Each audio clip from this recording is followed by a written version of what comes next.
ધનુર્માસ હરિબળ ગીતા દિવસ 12નો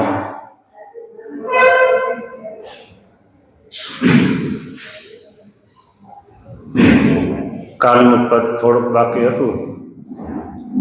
સરસ ન થાવું સંતથી, રેવું દાસના દાસ, દિન જાણી દયા કરે, હરે તન મન ત્રાસ, અચળ ભરોસો ભગવાન.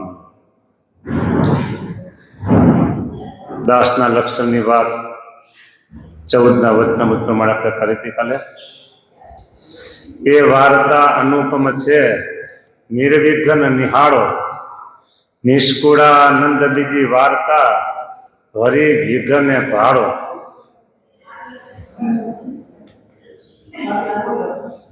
નદી તરવી હોય તો તરવૈયો તરી જાય, સાધન બધા નદી જેવા છે. સમુદ્ર તરવો હોય તો ત્યાં વહાણની જરૂર પડે. ભગવાનનો આશરો એ વહાણ છે.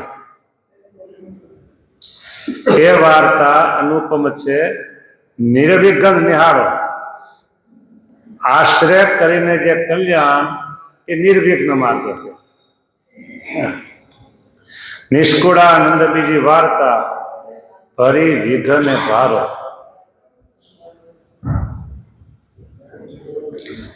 મોટા મોટા સાધનો કરે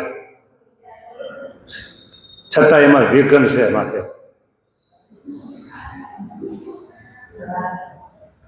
પૂર્વના ઋષિ મુનિઓ અને મોટા મોટા દેવો બધાને વિઘ્ન આવ્યા છે.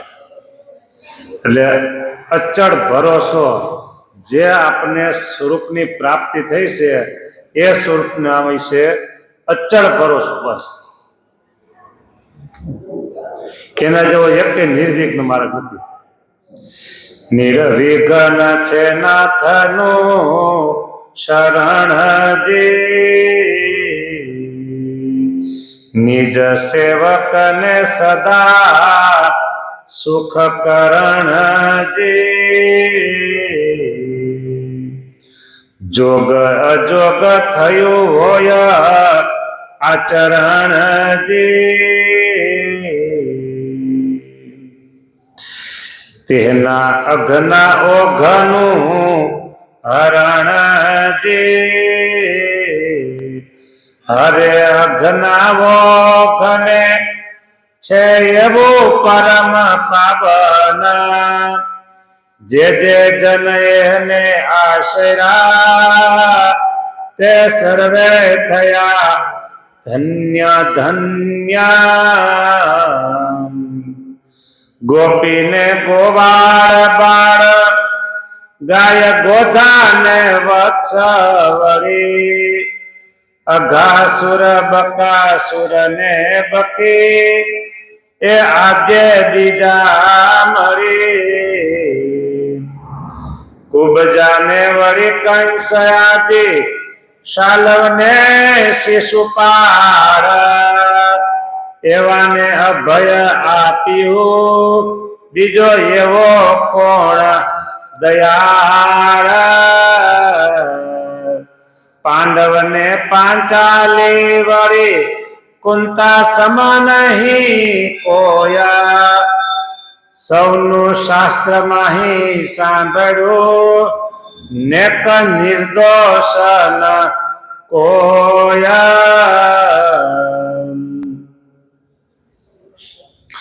સુણી પુરાણે પરીક્ષા કરી, જાણું યથાર્થ જરૂર, કલંક રહિત કોઈ નહીં, કોણ ભક્ત ભક્ત અસુર. પણ જેને સંબંધ શ્રી હરિ તણો, તે પામ્યા પદ નિર્વાણ. એહ આદિ અનેક એવા, તેનું કેમ કહીએ કલ્યાણ. દાસ દાસના દોષ ને જ્યારે જુએ જગ જીવાના, નિષ્કુળાનંદ હરિધામ ને પામે નહીં કોઈ જન નિષ્કુળાનંદ હરિધામ ને પામે નહીં કોઈ જન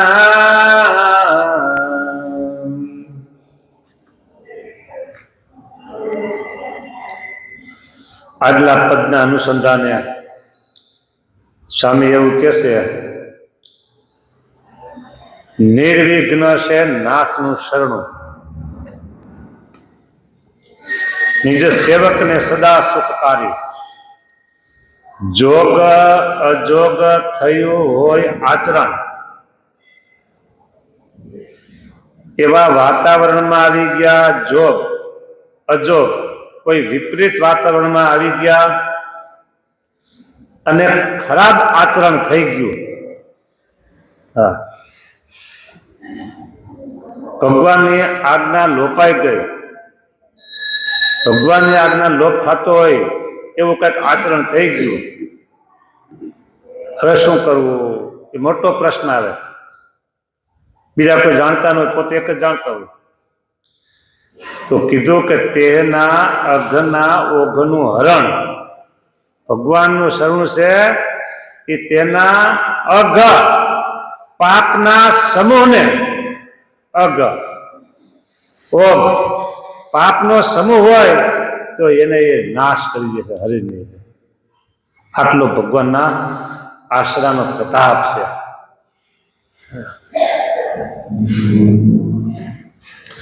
હરે છે અઘના ઓઘને છે એવું પરમ પાવન, જે જે જન એને આશરા તે સર્વે થયા ધન્ય ધન્ય.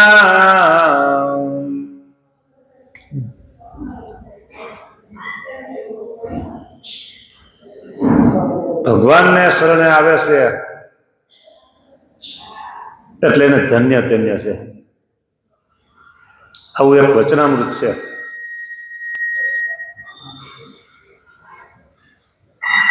એના માતા પિતાને પણ જ્યાં એને જન્મ ધારણ કર્યો છે, વચનામૃત કેટલામાં હોય છે?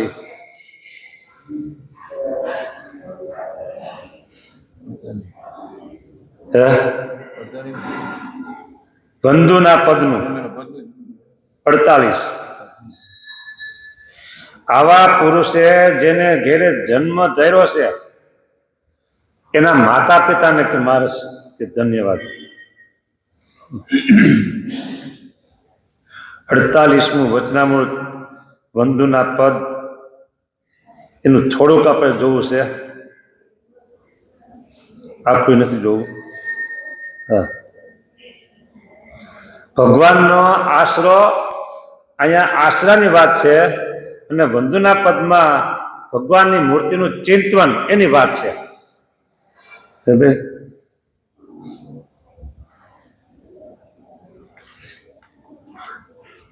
મહારાજ કે છે, પ્રેમાનંદ સાધુ પ્રેમાનંદ સ્વામી ભગવાનના ધ્યાનના અંગની ગરબીઓ જે બંધુ સહજાનંદ રસ રૂપ અનુપમ સાર નેરે લોલ એ ગાવતા હતા. પછી જયારે ગાઈ રહ્યા ત્યારે શ્રીજી મહારાજ બોલ્યા છે, બહુ સારા કીર્તન ગાયા. આ કીર્તનને સાંભળીને અમારા મનમાં એમ વિચાર થયો છે, આવી રીતે એને ભગવાનની મૂર્તિનું ચિંતન છે, માટે એ સાધુને તો ઉઠી સાષ્ટાંગ દંડવત પ્રણામ કરીએ. જેને આવી રીતે અંતઃકરણમાં ભગવાનનું ચિંતન થતું હોય ને એવી વાસના યુક્ત જો દેહ મૂકે તો તેને ફરીને ગર્ભવાસમાં જવું પડે નહીં.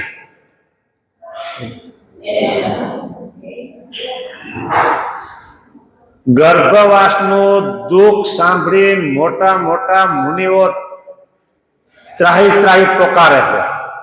આટલું ગર્ભવાસનું દુઃખ છે. એની સામે ભગવાનની એવી મોટી દયા છે દરેક જીવ પ્રાણી ઉપર, દરેક માનવ સમાજ ઉપર, કે ગર્ભવાસનું જે દુઃખ છે ને એ જન્મ થયા પછી એને યાદ રહેતું નથી. એ ભગવાનની મોટા મોટી દયા. હા. એની સામે આપણે એમ કેવું હોય કે મારે થોડું થોડું તમે યાદ કરાવો. ગર્ભવાસનું જે દુઃખ છે એ આ માનવ સમાજને થોડું થોડું તમે યાદ કરાવો તો એને બીક લાગે. ઓહો, ગર્ભવાસનું આવું જ દુઃખ છે, તો હાલો હાલો હવે ગર્ભવાસમાં જવું જ ન પડે ને, ભગવાનને શરણે જાય, ભગવાનનું ભજન મને કરવા. પણ એ યાદ રહેતું નથી, ભૂલાઈ જાય છે. ભગવાન એને વિસ્મૃતિ કરાવી દેશે એટલે અહીંયા આવ્યા પછી ભગવાનને કહી દે તું ત્યાં, હું અહીંયા આવે, લીલા લહેર મારે છે. એટલે ભગવાનને શરણે બધા જ માનવ ચાલતા નથી. એ દુઃખ યાદ નથી એટલે. ફરીને ગર્ભવાસમાં જવું પડે નહીં. આવી રીતે ભગવાનની મૂર્તિનું ચિંતન, એ ચિંતન થાય ક્યારે? ભગવાનનો આશરો હોય ને ત્યારે, ભગવાનની શરણાગતિ હોય તો આ ચિંતન થઈ શકે. એટલે ચિંતનમાં એની આગળ ભગવાનનો અચળ આશરો એ જોઈએ. આશરામાં પોલ હોય તોય ન ચાલે. પોલ શું હોય છે આશ્રમમાં? ભગવાનને વિશે આશરો કર્યો આપણે, અને પછી આપણા કાંઈક વ્યવહારિક કાર્યો ન થાય, મનના સંકલ્પો ન ટળે, બરાબર, સંસારની કાંઈક અપેક્ષાઓ હોય પૂરી ન થાય, અને એમ સાંભળવા મળે કે ફલાણી જગ્યાએ તમે જાઓ ને એટલે તમારા કામ બધા પૂરા, ફલાણી જગ્યાએ તમે જાઓ એટલે જ્યાં તમારી આસ્થા, તમારા સંકલ્પો પૂરા. આવું ઢોંગ છે, ધતિંગ છે, એવું ઘણું બધું હાલતું હોય છે સમાજમાં. અને અત્યારે ભલે આટલો બધો સુધરેલ જમાનો કહેવાય તોય અંધશ્રદ્ધા લોકોને ઘણી બધી. પાણી કે મંત્રી દેશે એ પાણી પીવે એટલે આમ થાય, પાણી પીવે એટલે આમ થાય કે આવું બધું ઘણું હોય છે. એ બધી અંધશ્રદ્ધાઓ છે. એટલે જો ભગવાન સિવાય બીજે ક્યાંય મસ્તક નમે નહીં, બીજે ક્યાંય લેશ માત્ર આસ્થા આવે નહીં, ભાઈ, તો સમજો એનો આશરો છે ને નક્કોર છે, નક્કોર, હજર બમ, નહીં તો પછી પોલ વાળો આશરો થયો. એટલે જ્યાં સુધી પોલ વાળો આશરો છે ને ત્યાં સુધી છેલ્લો જન્મ પણ થાય નહીં, અને છેલ્લો જન્મ ન થયો એટલે ગર્ભવાસમાં જવું પડે. એટલે મહારાજ એમ કે છે કે આવી રીતે જેને ભગવાનની મૂર્તિનું ચિંતન થતું હોય ને એવી વાસનાયુક્ત જો દેહ મૂકે તો એને ફરીને ગર્ભવાસમાં જવું પડે નહીં. અને એવી રીતે ભગવાનનું ચિંતન કરતા જીવતો હોય તો પણ એ પરમપદને પામ્યો જ છે. પરમપદ એટલે આપણે વાત કરી હતી શરૂઆતમાં. પરમપદ એટલે શું? ભગવાનના ધામની પ્રાપ્તિ, એટલે કે આત્યંતિક કલ્યાણ. આ પરમપદ વચનામૃત મધ્યનું 59માં પણ એ વાત કરી.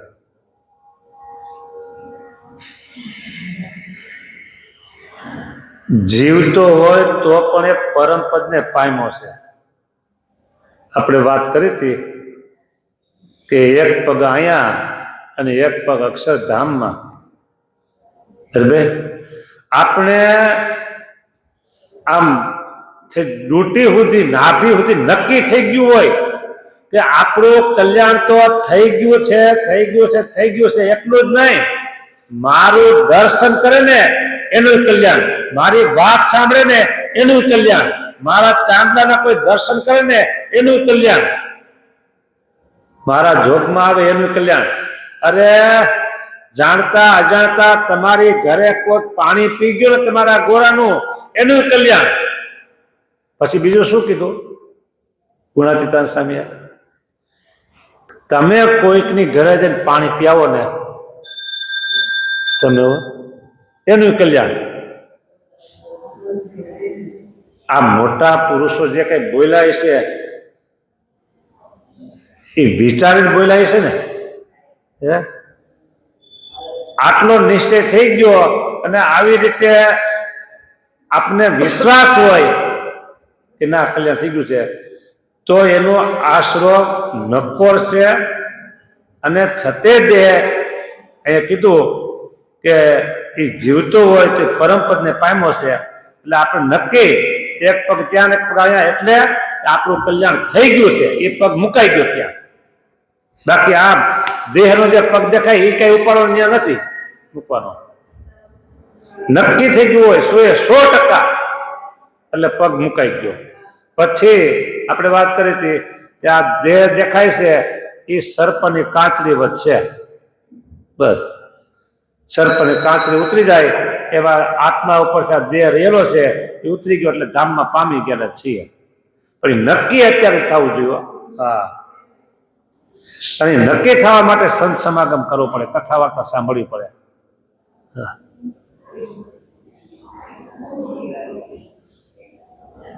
મહારાજના સીધા સત્સંગી થયા હોય ને એના કરતા સાધુ દ્વારા સત્સંગી થયા હોય ને એ અધિક. હા, અને ગઢપુરમાં મહારાજ બિરાજમાન હોય, કોઈ હરિભગત આવે તો એમ કે જાઓ મુક્તાનંદ સાહેબ પાસે બેસો. ભગવાન તો છે ને અલમસ્ત છે, આવે તેમ ઓચરે, ગમે તેવી લીલાઓ કરે.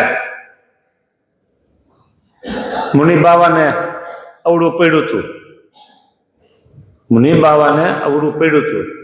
પછી તો બ્રહ્માનંદ સ્વામીજી રોક્યા અને મહારાજને વાત કરી. એવું થયું કે હા તો એમ કરો, હવે આ બપોર પછી સભા થાય ને એમાં લાવજો કે. અને પછી હવરું પડી ગયું. ભગવાન ગમે તેવા ચરિત્રો કરે હે, અને એ ચરિત્ર જોઈ અને અભાવ આવી જાય તો પડી ગયો. અને સંત દ્વારા સત્સંગી થાય ને, સાધુ દ્વારા સત્સંગી થાય ને, એ ભગવાનના મનુષ્ય ચરિત્રની વાત કરે ને દિવ્ય ચરિત્રની વાત કરે. હા, કે ભગવાન તો અલમસ્ત છે, આવા ભગવાન છે, એને કાંઈ બાદ ને અગ્નિને કોઈ દી ઉદય લાગે નહીં. આમ ભગવાન ગમે તેવી ક્રિયા કરે ભગવાનને કોઈ દોષ લાગે નહીં.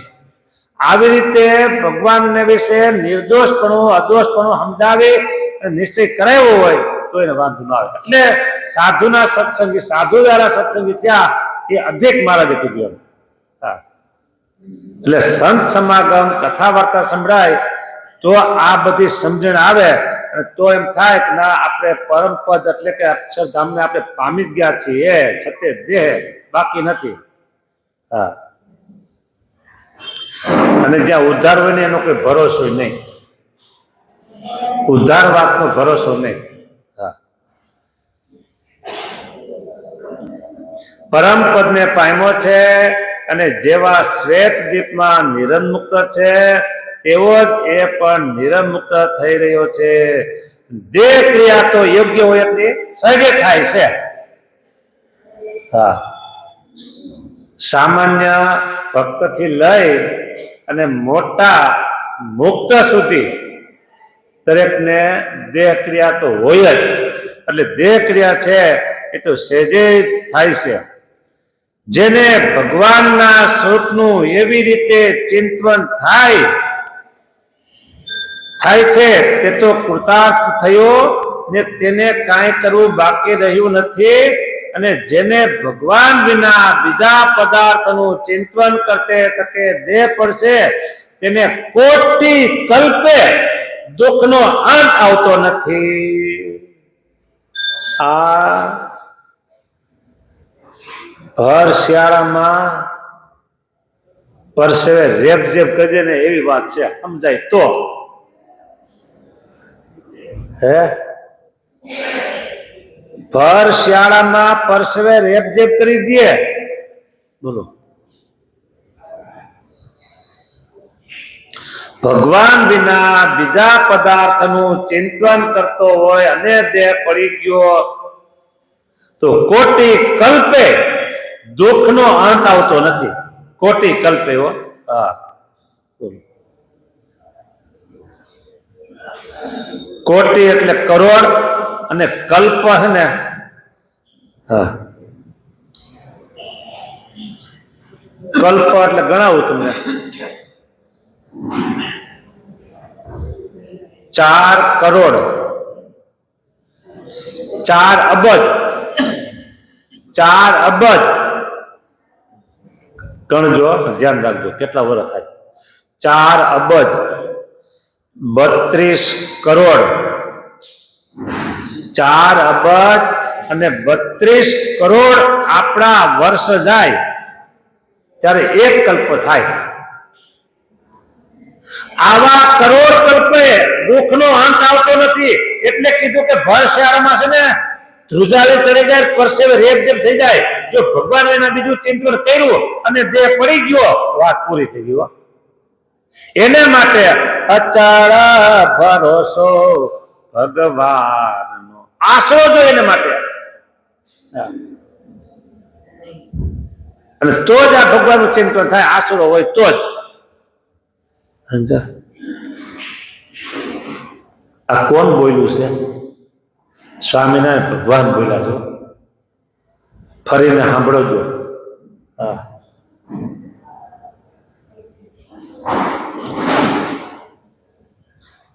અત્યારે તો છે ને રામેશ્વર જવું હોય ને એટલે દરિયા ઉપર બ્રિજ થઈ ગયો છે સારો. 2-3 વર્ષ પહેલા ગયા હતા એટલે બહુ વાંધો આવ્યો નહીં.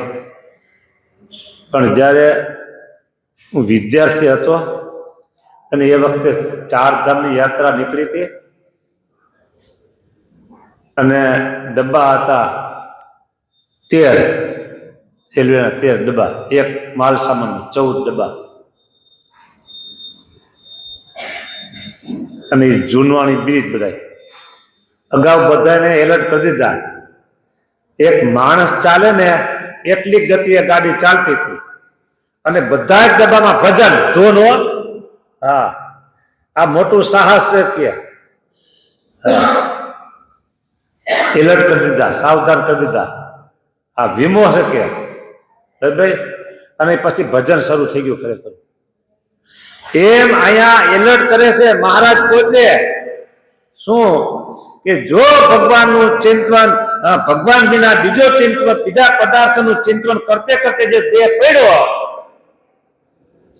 તો પછી કોટી કલ્પે 4 અબજ અને 32 કરોડ આપણા વર્ષ જાય ત્યારે 1 કલ્પ અને એવા કોટી કલ્પે દુઃખનો અંત આવતો નથી. ત્યાં સુધી દુઃખનો અંત આવી જાય ને કીધું તો સમજાય જાય કે હા આ બધું હવે આટલો દુઃખનો અંત આવી જાય આટલા વર્ષ પછી. અંત આવતો નથી. એ થાય ક્યારે ચિંતવાન? ભગવાનનો જોરદાર આશરો હોય ને તો. એ વાતે મધ્યના 4થા વચનામાં તો મહારાજ કરી. હા, આશરાનું ત્યાં પ્રાધાન્ય આપ્યું. એટલે ભગવાનનો આશરો, ભગવાનની નિષ્ઠા, બરાબર, ભગવાનની દ્રઢ ઉપાસના અને ઉપાસનાનું બળ, આ બધું હોય ને તો આપણે નિર્ભય છે. આ તો નિર્ભય છે. નહીતર તો બીજું ચિંતન કરતા હોય અને જે પડી ગયો ખલાસ. માટે મહારાજ કહે છે, માટે આવો અવસર આવ્યો છે તેને પામીને ભગવાન વિના બીજા પદાર્થનું ચિંતન મૂકી એક ભગવાનના સ્વરૂપનું ચિંતન કરવું. અવસર આવ્યો રે કે તમને ભજવાનો, તનની ઉપાધિ રે કે સર્વે તજવાને. આવો અવસર આવ્યો છો. વાત કરી હતી ને, દેડકી પાતાળમાંથી નીકળી ને વરસાદ, ઠંડો પવન, ધીમો ધીમો વરસાદ, ઠંડો પવન, સુગંધી પવન ને ધીમો ધીમો ઠંડો. એટલે શું બોલવા માંડી? તકે તક, તકે તક, તકે તક. એટલે આપણે અત્યારે છે ને ખરેખર આવું છું. હા, ખરેખરી તક છે આ. અત્યારે છે ને જાત જાતના લોકો બધા પોતાના નિવેદનો અભિપ્રાયો આપતા હોય 2034માં બસ આ કળિયુગનો અંત આવી જશે, પેલું આમ થશે, અને હમણાં બીજું કઈક આવ્યું કે જગન્નાથજીના મંદિર ઉપર ધજા ઉપર ઘુવડ બેઠેલું, હે હા ઘુવડ બેઠેલું, અને 600 વર્ષ પહેલા કોઈ આગાહી કરેલી કે જગન્નાથજીના મંદિર ઉપર ઘુવડ બેસશે ત્યારે સમજવું દુનિયાનો અંત આવશે. હા એવું બધું એટલે જે હોય ત્યાં આપણે એમાં પડવું નથી, પણ અહીંયા આપણે અવસર આવ્યો છે ને એ વાત કરવી છે. અત્યારે આપણે સારામાં સારો અવસર આવ્યો છે, સારામાં સારો ભગવાન ભજવા માટેનો અવસર સારામાં સારો છે. અને કદાચ ને જો આપણે સ્વામિનારાયણ ભગવાન જયારે મનુષ્ય રૂપે વિચરતા હતા ત્યારે આપણો જન્મ આવી ગયો હોત, બરાબર, તો આ કઈ આવો બોલતા હલતા હરતા ફરતા એવા કઈ ભગવાન હોય? આવા નિશ્ચયમાં નિશ્ચય થઈ જાય. ભગવાન તો ત્યારે આવે લીલાઓ બધી કરતા હોય, બરાબર. ભગવાનને સવારે વહેલા ઉઠીને દાંતણ દેવા આવતા હતા. 15 કિલોમીટર અંતર છે ગઢારી, તો કેટલો ભગવાનનો મહિમા છે. હે બસ નિશ્ચયમાં થોડુંક બાકી રહી ગયું હતું, બરાબર. દરબાર ગઢમાં આવવાનું થયું અને મહારાજ થોડીક મનુષ્ય લીલા કરી એટલે થઈ ગયું, ઓહો આમાં તો આવું છે, પોકળશે ત્યાં, અને પાછા વળી ગયા, બરાબર. અને એ બાવળે હુકાઈ ગયો અને આંબો હુકાઈ ગયો, બે હુકાઈ ગયું. હા દાંતણ બંધ થઈ ગયા એટલે આંબો હુકાઈ, બાવળ હુકાઈ ગયો, અને દેવા આવતો તો આંબો એ હુકાઈ ગયો, બરાબર. એ તો સારું થયું મુક્તાનંદ સ્વામી ગયા અને બધી લીલાની વાત કરી. ભગવાનને કાંઈ બાદ ન હોય, ભગવાન દરેકના દાદા ખાતર ફાવી ગયા હતા. મહારાજે કીધું હિંડોળા હિંચકાવો, દોરી હિંચકો નાખો કે. પછી મહારાજને પૂછ્યું કઈ સંકલ્પ થાય? મહારાજ મને શું સંકલ્પ થાય કે? આ બ્રહ્મ પરબ્રહ્મ નું મિલન છે તો કે. હા બરાબર. અને આંબા સાહેબને અવળું પડી ગયું હતું. એટલા માટે કહીએ છીએ અત્યારે આપણે ગુણાતીતાનંદ સ્વામી એક દર્શન આપ્યું છે શેરડીના સાંઠાનું. હા બરાબર. થળિયાનો ભાગ હોય ને નીચેનો ભાગ ગેડો બહુ દાંત પાડી નાખે પરસોત્તમભાઈ, કઠોળ હોય, બરાબર ને. અને છેલ્લે જાવ તો એકદમ પોચું, પણ હે હા હાવ મોડું. હા હાવ મોડું. અને વચલો ભાગ હોય ને એ પોચોય હોય અને ગયડો હોય. અત્યારે ગુણાતીતાનંદ સામે કીધું કે આપણે અત્યારે વચલો ભાગ છે શેરડીના સાંઠાનો વચલો ભાગ. હા તો એને તો ઘણા વર્ષ વહી ગયા, તો અત્યારે બરાબર વચલો ભાગ છે. હા અને સમજો 100, 200, 500 વર્ષ પછી આપણો જન્મ આવે, કોને ખબર છે કેવું વાતાવરણ હોય. બોલો અત્યારના આ યુગમાં અત્યારે ગ્રસ્તો તમે તમારા દીકરા દીકરીને ઊંચે હાથે કઈ કહી શકતા નથી. વેલા કેમેરા મોડા કેમેરા આવું તમે એને પૂછી ન શકો. તમે વિદેશમાં તો કાંઈ ન કહેવાય. હા તરત 2 નંબર દબે, બે આંકડા દબે એટલે પોલીસ આવીને ઉભી રહી ગઈ તરત. બોલો તો અત્યારે આવો યુગ છે તો આ 200 વર્ષ 100 વર્ષ 50 વર્ષ પછી કેવો હોય શકે ને ખબર છે. એટલા માટે અહીંયા સ્વામી કે છે, મહારાજ કીધું કે આવો અવસર આવ્યો છે, હવે જો ભગવાન વિના બીજી વાસના રહી, બીજું પદાર્થ ચિંતન થયું, બરાબર, તો મોટી નુકસાની છે.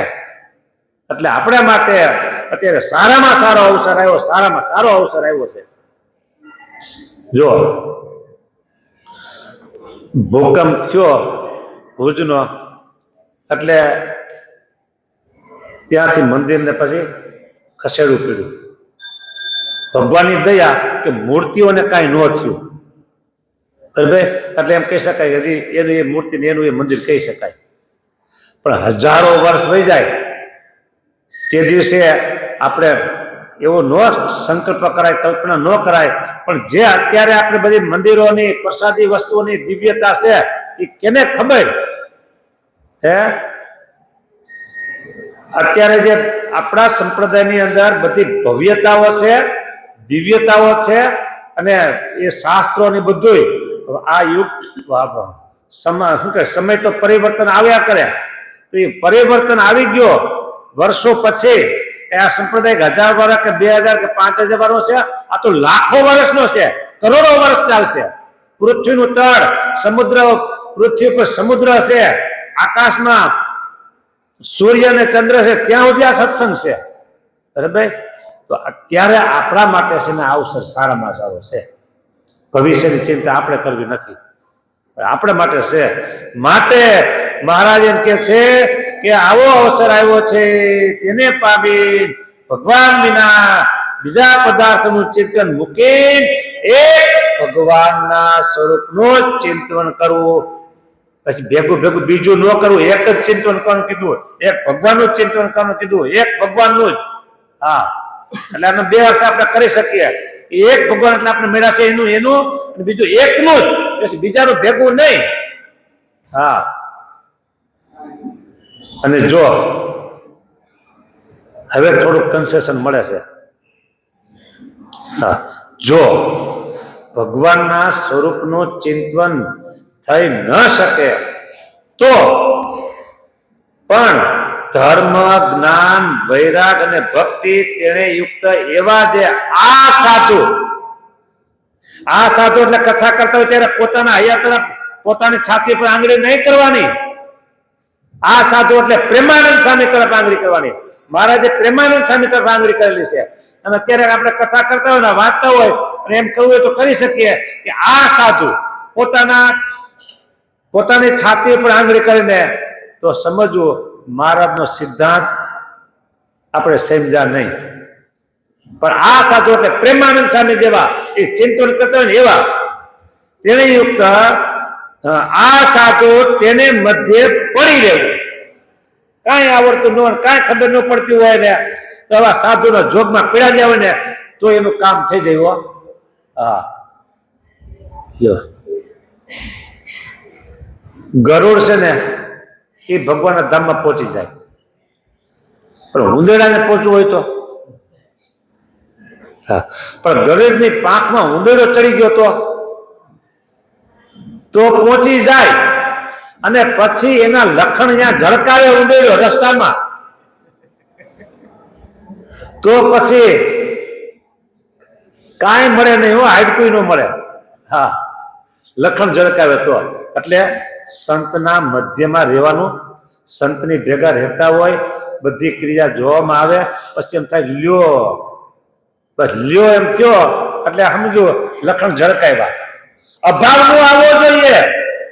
સંતોની સાથે રહેતા હોય, એના ભેળા રહેતા હોય તો પણ અભાવ આવવો જોઈએ નહીં. દૂરથી તો તમને થાય બહુ સારું છે, ભેગા જો ત્યારે બધી ક્રિયા, નાવું ધોવું, ખાવું પીવું, હરવું ફરવું, બોલવું, ઉઠવું, જવું, આવું, આ બધી ક્રિયા જો આમ થાય એટલે આમ હોય એમ થયો એટલે અભાવ આવ્યો એટલે સમજો કે ગરુડ જાય છે ભગવાનના ધામમાં, રસ્તામાં ઉંદેડો એની પાંખમાં બેસી ગયો છે, અને ઉંદેડા પછી મીનો પાંખ કાપવા એટલે તરત ગરુડ આમ પાંખને હલબલાવે અને ઉંદેડો ઉપરથી પડે એટલે અહીંયા પછી કાંઈ મળે નહીં. એટલે અભાવ અવગુણ આવવા દેવાય નહીં. હા, એટલે મહારાજ કે છે ધર્મ, જ્ઞાન, વૈરાગ્ય અને ભક્તિ એને યુક્ત એવા ત્યાં પ્રેમાનંદ સ્વામી જેવા સાધુ તેને બધે પડી રહેવું કેને કહેવાય? આપણે ફાવતું હોય, હોરવતું હોય અને રહીએ તો કાંઈ વાંધો નથી. આપણે ફાવતું ન હોય, ગમતું ન હોય, આ કેવું છે કે આ ગુરુકુલોમાં છોકરાઓને એના વાલી ભણવા મૂકવા આવે, ઘરે જવું તો કઈ હોય નહીં, અને તરત એને મમ્મી યાદ આવે, પપ્પા યાદ આવે, અહીંયા થોડુંક બધું બેલ વાગે, એ બેલ વાગે પણ ઉઠવાનું, બેલ વાગે પણ જમવાનું, બેલ વાગે પણ સ્કૂલે બેલની ઉપર હાલવાનું હોય, અને ઘરે તો નોકરા આવેલા હોય એટલે કઠણ પડી જાય. પછી રોવે, આમ કરે, કાગળ લખે, પત્ર લખે, ફોન કરે કે ભાઈ મને ફાવતું નથી. એના બાપુ જેમ કે ખબરદાર, જો ફોન કર્યો હતો તારે ત્યાં જ રહેવાનું છે, આવવાનું નામ લીધું છે ને આમ ધાક ધમકી મારે એટલે પરાણે રહેવું પડે. શું થાય? પરાણે રહેવું પડે. હા, નો હરવતું તોય એમ આપણે પરાણે રહેવાનું, હરવતું ન હોય તોય પેડા જ્યાં કહેવાય. હા, સંતના મધ્યે પડી રહેવું. અને મહારાજ કહે છે અમારે પણ એક અંતરમાં વાસના છે. મહારાજને વાસના ન હોય, પણ મહારાજ તો આપને સમજાવવા માટે બોલે છે. અમારે પણ એક અંતરમાં વાસના છે, જે આ દેહને મૂકશો પછી કોઈ રીતનો જન્મ થવાનું નિમિત્ત તો નથી, તો પણ અંતરમાં એમ વિચારીએ છીએ જે જન્મ ધરાનું કોઈ કારણ ઉત્પન્ન કરી પણ સંતના મધ્યમાં જન્મ ધરવો. આ વાત કઈ મહારાજ સંતના મધ્ય રહેવાનો મહિમા બતાવે છે, એનું પ્રાધાન્ય બતાવે છે. હા, પણ આ આંગળી પોતાના તરફ ચીંધી અને પછી એમ કે આની મધ્ય તમે પીડાવ્યો, અથવા પછી કોઈ એમ કે મહારાજે એમ કીધું છે કે સંતના મધ્યમાં જન્મ ધરીએ અમે, એટલે આ છે ને મહારાજ પોતે પધાર્યા છે એમ તો સમજો. મહારાજનો સિદ્ધાંત હાથમાં આવ્યો નથી. હા, અહીંયા સંતના મધ્યનું પ્રાધાન્ય બતાવે છે. હા, પણ પછી એમ કે આ વચનામૃત પ્રમાણે આ અમારા એ છે ને એ આવ્યા છે મહારાજ પોતે મધ્યમાં રેવા આવ્યા છે કે એમ વર્તન ન લેવાય. હા, અને જેને એ કીર્તનમાં કહ્યું એવી રીતનું ચિંતન થતું હોય તે તો કાળ, કર્મ અને માયાના પાસ થકી મુકાયો છે. કાળનું બળ બહુ છે, સમય કાળ, બરાબર, અને પાસ એટલે એના બંધનમાં, એના બંધનથી મુકાઈ ગયો છે.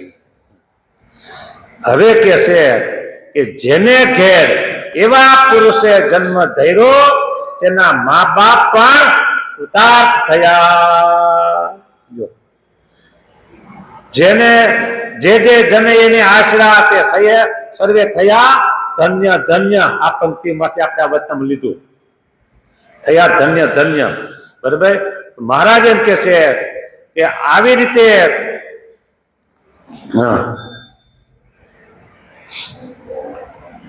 જેને ઘેર એવા પુરુષે જન્મ ધર્યો તેના મા બાપ પણ કૃતાર્થ થયા જાણવા. આખી લિંક ફરીથી કહું, ધન્ય ધન્ય એટલે આગળ પદ આવ્યું એમાં આશરો. એ આશરો છે તો આ ચિંતન થાય છે, ચિંતન થાય છે તો આ એના મા બાપ ધન્ય થાય છે. લ્યો, એ ચિંતન આશરા વગર થાય નહીં. ચિંતન આશરો દ્રઢ ન હોય ત્યાં ચિંતન થાય નહીં મૂર્તિનું. એટલે આવી રીતે જેને ભગવાનની મૂર્તિનું ચિંતન કર્યું છે કરે છે એના માતા પિતા મા બાપ પણ કૃતાર્થ થયા જાણવા. અને ભગવાન વિના, ફરીને પાછી વાત આવે છે, ભગવાન વિના બીજા પદાર્થનું એટલે કે બીજા વિષયનું ચિંતન કરે છે એ તો અતિશય ભૂલો છે. ત્યાં એમ કીધું કોટિકલ્પ દુઃખનો અંત આવતો નથી, અહીંયા એમ કીધું કે અતિશય ભૂલો છે. જાવું છે આપણે જુનાગઢ અને રસ્તો લીધો મોરબીનો. વિચાર કરો, જુનાગઢ મરી જાય તો ન આવે. હા, બરાબર, અતિશય ભૂલો છે. ભગવાન વિના બીજા વિષયનું ચિંતન કરે છે એ તો અતિશય ભૂલો જાણવો. અને સ્ત્રી, પુત્ર અને ધનાદિક પદાર્થ એ તો જે યોનિમાં જાય છે ને ત્યાં સર્વે યોનિમાં મળે છે. પણ આવા બ્રહ્મવેતા સંતનો સંગ પાછું જો આવ્યું શું આવા શબ્દ આવ્યો છે. અત્યારે પ્રેમાનંદ સ્વામીને કેન્દ્રમાં રાખીને મહારાજ વાત કરે છે. એટલે પ્રેમાનંદ સ્વામી જેવા આવા બ્રહ્મવેતા સંતનો સંગ અને શ્રી વાસુદેવ ભગવાનનું સાક્ષાત્કાર દર્શન. વાસુદેવ ભગવાન એટલે સમજવાના સ્વામિનારાયણ ભગવાન નું સાક્ષાત્કાર દર્શન. સામે એ બેઠા છે, એ વાત પોતે વાત કરે છે. આ શબ્દ એવો સાક્ષાત્કાર સામે. શ્રી વાસુદેવ ભગવાનનું સાક્ષાત્કાર દર્શન અને ચિંતન એ તો અતિશય દુર્લભ છે. અત્યારે આપણે કેરી જોતી હોય 5 મણ તો બોલો, પાકી કેરી, કેસર કેરી અત્યારે ન મળે. તમે જવા દો 4 મહિના 5 મહિના જવા દો કે પછી મળશે કે, કારણ કે દુર્લભ છે. એમ આ ચિંતન અને આ દર્શન એટલું દુર્લભ છે પણ દુર્લભ અત્યારે સુલભ થઈ ગયું છે આપણે. હા, દુર્લભ આપણે સુલભ થઈ ગયું છે. માટે જેમ વિષયજનને પંચ વિષયનું ચિંતન અંતઃકરણમાં થયા કરે છે, તેમ જેના અંતરમાં અખંડ ભગવાનનું ચિંતન થયા કરે, એથી ઉપરાંત મનુષ્ય દેહનો બીજો કોઈ લાભ નથી. કોઈને પેલા હે ને લોટરી, અત્યારે મને ખબર નથી, કઈ ટિકિટ લે લોટરી લાગતી એવી, અને એમાં કરોડો લાખો કરોડ લાગી જાય છે. આહા, એમ થાય ને આહા. એમ આપણે જો આ રીતે ભગવાનની મૂર્તિનું અખંડ ચિંતન કરીએ છીએ ને, તો આથી બીજો કોઈ મોટો લાભ નથી. અને એ તો સર્વે હરિભક્તના મુખ્યો છે, અને એ ભક્તને શબ્દ સ્પર્શ રૂપ રસ અને ગંધ એ પંચ વિષય હોય તો પણ ભગવાન સંબંધિત હોય, અને તેના શ્રવણ તે અખંડ ભગવાનની કથા સાંભળવાના ઈચ્છે, ત્વચા તે ભગવાનનો સ્પર્શ કરવાના ઈચ્છે, નેત્ર તે ભગવાનના સંતના દર્શન કરવા ઈચ્છે, રસના તે ભગવાનના મહાપ્રસાદને ઈચ્છે, નાસિકા તે ભગવાનને ચડ્યા પુષ્પ તુલસી તેના સુગંધને ઈચ્છે. પણ પરમેશ્વર વિના અન્ય વસ્તુને સુખદાયી જાણે જ નહીં, એવી રીતે જે વર્તે તે ભગવાનનો એકાંતિક ભક્ત કહેવાય. વચનામૃતમ મધ્યનું 48 પૂરું થયું, સમય પૂરો થયો, અને મહંત સ્વામીનો લાભ લેવો છે. જય સ્વામિનારાયણ. હળવે પુણ્ય હોય નહીં વળી હરિ કથાનો યોગ, હળવે પુણ્ય હોય નહીં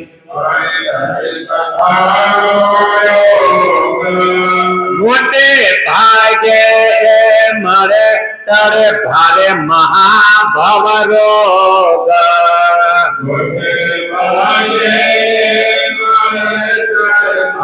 મહાભવ રોગ તારે ભારે મહાભવ રોગ.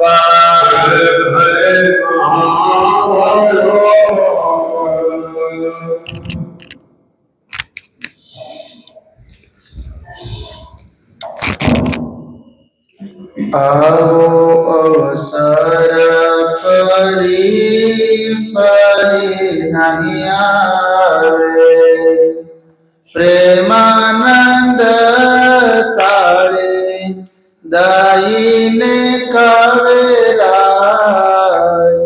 ધર્મને લાલે મોને તે બોલાવી. ઈષ્ટદેવ પરમ કૃપાળુ પરબ્રહ્મ પરમાત્મા ભગવાન સ્વામિનારાયણ ભગવાનના પાવન સાનિધ્યમાં, સ્વામિનારાયણ ભગવાનના પુનિત પદાર વિંદથી પાવન થયેલી આ પવિત્ર ભૂમિમાં, પવિત્ર ધનુર્માસના આ પવિત્ર દિવસોમાં પૂર્ણ પુરુષોત્તમ ની દ્રઢતા કરાવે એવી નિષ્કુળાનંદ સ્વામી રચિત નિષ્કુળાનંદ કાવ્ય અંતર્ગત હરિબળ ગીતાની કથા બહુ ભાવથી અને ઉત્સાહથી બુલંદ અવાજમાં સંભળાવી રહ્યા છે એવા પૂજ્ય ધર્મપ્રકાશ સ્વામી કથાનું શ્રવણ કરવા માટે બહુ વહેલા ઉઠીને બહુ દૂરથી તમે બધાએ પધાર્યા છો. એ તમામ ભક્તજનોને ભાવથી જય સ્વામિનારાયણ. વ્યક્તિ હોય, વસ્તુ હોય કે પદાર્થ હોય, એની વેલ્યુ જ્યારે સમજાય છે ને, વેલ્યુ એટલે મૂલ્ય, ગુજરાતીમાં આપણે કહીએ તો કિંમત. એ કિંમત જ્યારે સમજાય છે ને, પછી એના માટે આપણને કંઈ પણ કરવું એ અઘરું નથી લાગતું. દીકરામાં પ્રેમ હોય તો એના માટે મહેનત કરવી કે અઘરી લાગે, નકર બધાને ખબર છે આ બધું મૂકીને જવાનું છે, કાંઈ હારે નહીં લઈ જવા દે. એક ભાઈ છે ને, એ ગુજરી ગયા, સમજ્યા? તો એમના ધર્મપત્ની હતા ને, એ ભાઈએ છે ને એક દાંત સોનાનો કર્યો હતો, સમજ્યા? તે ભાઈ ગુજરી ગયા કે બધાને ખબર પડે ને આવે નહીં પેલા દાંત કાઢી લો દસ્તો લઈને બે માર્યા દસ્તાઓ તે કોક આવ્યું હોય કે આ શું કરો છો એ કે આ તમારા પતિ છે એ કે તો કે પતિ હોય તો શું થઈ ગયું કે તો પતિ ગયા છે ને કે હવે ક્યાં ને વાગવાનું છે કે એના દાંત ખોટે ખોટો વયો જાય એટલે એ હોનાનો દાંત મૂળ તો એને મહેનત કરીને બનાવ્યો હતો ને પણ તોય કોઈ હારે લઈ જવા દે એવું છે ને એ બધાને આપણે ખબર છે હું ખાલી તમને કહું છું પણ છતાંય આપણે મહેનત કરીએ છીએ અને કરવાની જો આ પાછા મૂકી ન દેતા પાછા હા સ્વામીએ કીધું તમે આ મૂકો હાલો એવું નહીં કરવાની પણ આપણે મહેનત કરીએ છીએ છતાંય આપણને એનો થાક નથી લાગતો પછી એનો અભાવ નથી આવતો તમે ત્યાં બધા બેઠા છો બધાને સારું છે વાંધો નથી પણ અમુક અમુક મેં ભરતભાઈ એવા જોયા છે કે એમના ધર્મપત્ની છે ને એને ધોઈ નાખ્યો તો એનો અભાવ ન આવે અને બેનો સત્સંગી હોય તો પતિ માથાનો ભટકાનો હોય તો ગમે એમ એને કહેતો એનો અભાવ ન આવે બોલો કારણ કે એકાબીજાને આમ એનો મહિમા સમજાણો છે પોતાપણું ટૂંકમાં મારાપણું એમ હા એટલે જ્યારે કોઈ પણમાં આપણે હેત થાય ને પછી એના માટે કંઈ કરવું એ અઘરું ન લાગે સુકાનંદ સ્વામી ડભાણિયા સુકમુનિ ડભાણીઓ આંબો ડભાણીઓ બળદ મહારાજે કીધું ને આ ત્રણ અમારા ઉપયોગમાં બહુ આવ્યા તે સુકાનંદ સ્વામી મહારાજના લૈયા હતા લખતા એકવાર નિત્યાનંદ સ્વામી અને સુકાનંદ સ્વામીને મહારાજે બોલાવ્યા અને રાત્રિના સમયે મહારાજ એની પાસે લખાવતા હતા આ બે લખે ને તો મહારાજને બતાવે મહારાજ કે બરાબર ને પાછું લખો એનું એ પાછું લખાવે આમ 4 વાર લખાયું રાતના 12 વાગ્યા એ નિત્યાનંદ સ્વામી કે મહારાજ વિચાર કરીને લખાવો ને આ એકનું એક કેટલી વાર લખવું એમ તો મહારાજ કે નિત્યાનંદ સ્વામી તમે હુઈ જાઓ તમે થાકી ગયા છો ને તમે હુઈ જાઓ આ સુખમુનિ ભલે બેઠા નિત્યાનંદ સ્વામીને હુવડાવી દીધા સુખમુનિએ સવારના 5 વાગ્યા સુધી લખ્યું અને નિત્યાનંદ સ્વામી પછી આવ્યા હો તે જેટલું લખ્યું હતું ને 4-5 ખરડા કંઈક લખાવ્યા હતા સમજે જીતુભાઈ બધાએ ફાડી નાખ્યા વાંચા વગરના ફાડી નાખ્યા સુખ મુનિને એની કંઈ અસર જ ન થઈ કે આખી રાત લખાવ્યું અને વાંચા વગર ફાડી નાખ્યા કંઈની અસર જ ના થઈ પછી ત્યાંથી નીકળ્યા પછી નિત્યાનંદ સ્વામીએ પૂછ્યું સુખ મુનિને કે સુખ મુનિ તમે આખી રાત બેહીને લખ્યું અને મહારાજે વાંચ્યું નહીં અને હાવ આમ આમ ફાડી નાખ્યું તો તમને કંઈ થયું નહીં એ કે મને શું થાય એ કે મારે તેને રાજી કરવા એ ફાડીને રાજી થાય તોય હું તો રાજી એમાં રાખી મૂકે તોય હું તો રાજી આ ભરતભાઈ કે નાની હુની વાત નથી હો હા અને અત્યારે ધ પ્રેઝન્ટ અત્યારે આવા સંતો છે મેં મારી નજર આગળ ભરતભાઈ જોયું જુનાગઢનો ઉત્સવ હતો ગુણાતીતાનંદ સ્વામીનો મારા ગુરુ એના પ્રમુખને પછી ધામમાં ગયા પછી એ અમારા ભાગે બધું આવ્યું પછી હું ને હરિવલ્લભ સ્વામી કુંડળ ગયા મારા ગુરુ એ આ ઉત્સવનું આયોજન કર્યું ને તો કુંડળથી 11 લાખની સેવા એ ઉત્સવમાં મારા ગુરુને એમને કીધેલી એટલે અમે 2 જણા ત્યાં ગયા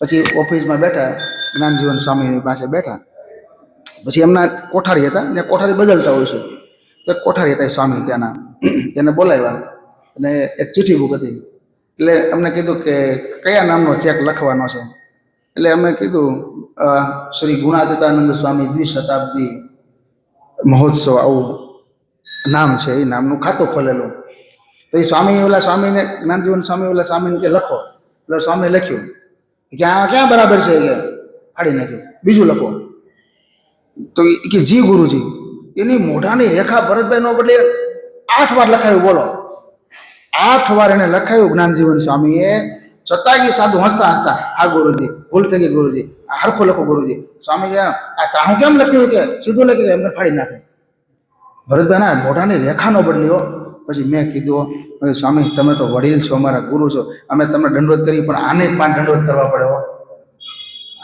તમે હગા તમારા દીકરા હોય તો હું એમાં જ છું, તમારી ભેગો જ છું.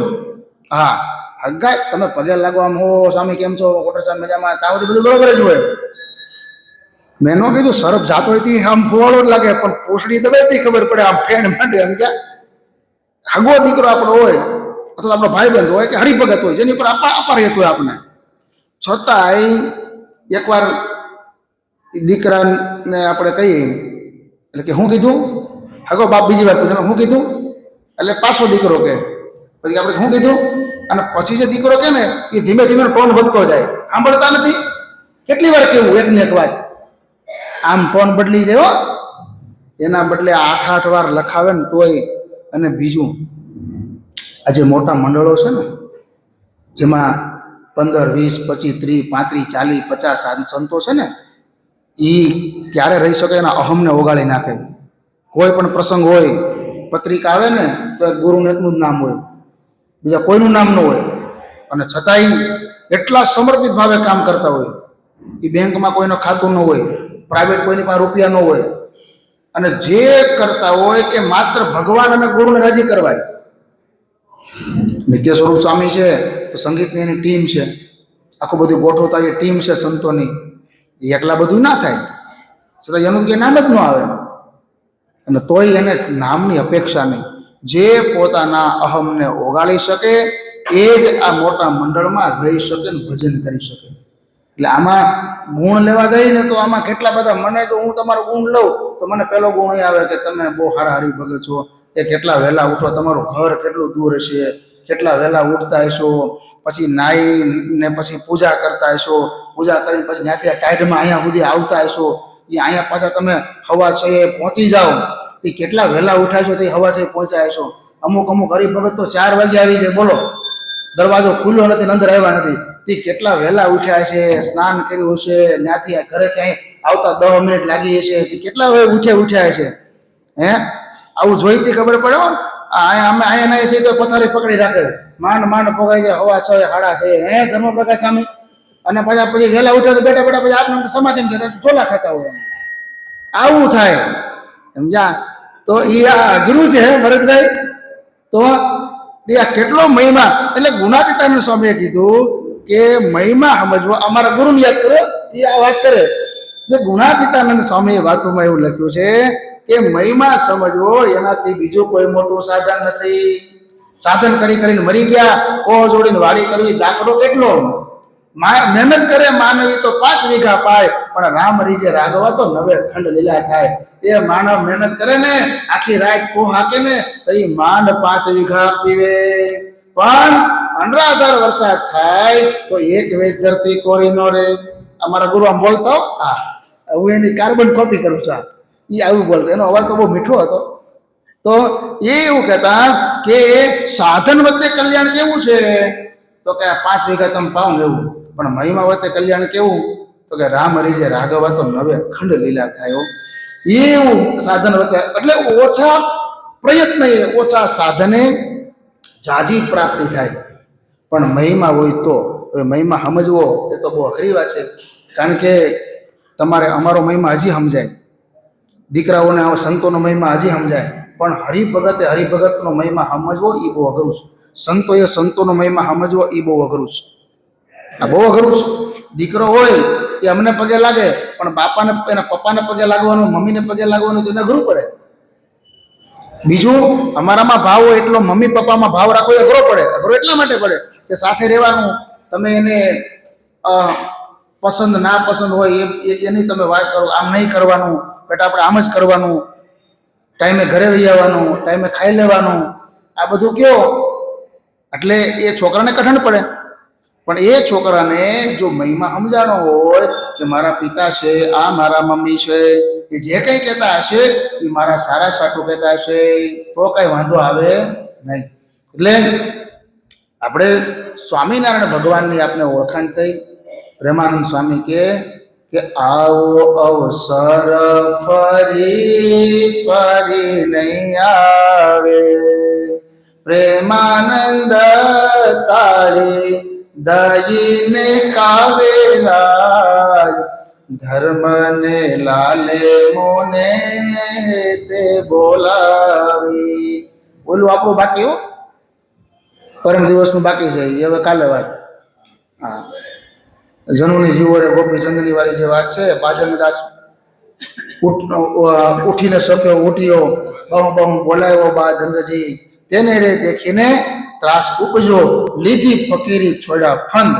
એ વાત આપણે કાલે સહજાનંદ સ્વામી મહારાજની જય.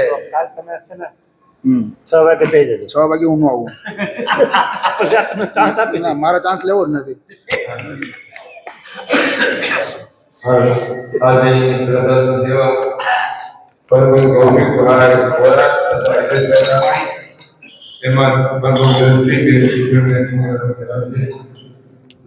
આજે હોય